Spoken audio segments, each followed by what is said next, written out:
This section is on fairness criteria for the different voting methods. So the 4 criteria discuss potential issues that can arise with the different voting methods. And in this class we are going to be focusing on 1 and 2. So we're not really going to discuss 3 and 4.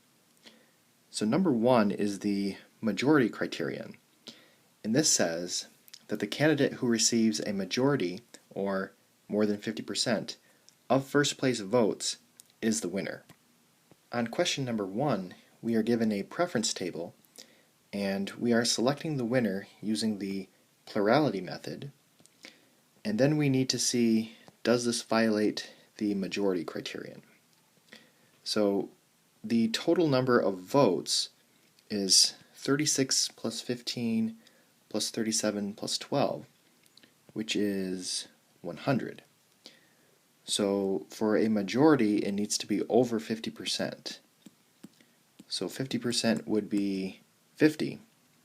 So to be over 50%, we need to add 1. So the majority would be 51 votes. Okay, so Greg gets 36 first place votes, which is 36%. Hannah gets 15 first place votes, which is 15%. Martha gets 12 first place votes, which is 12%. And Nathan gets 37,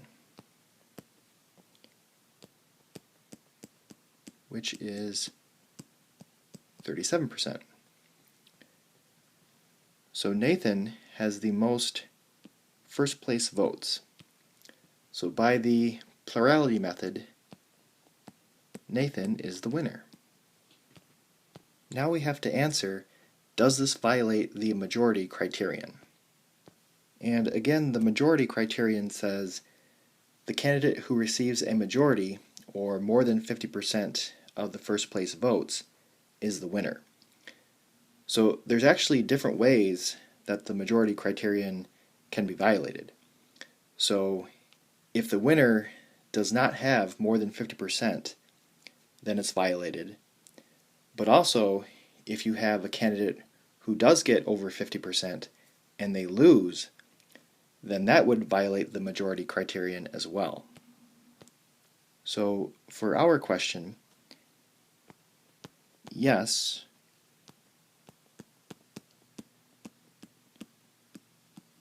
he does not have 51 first place votes.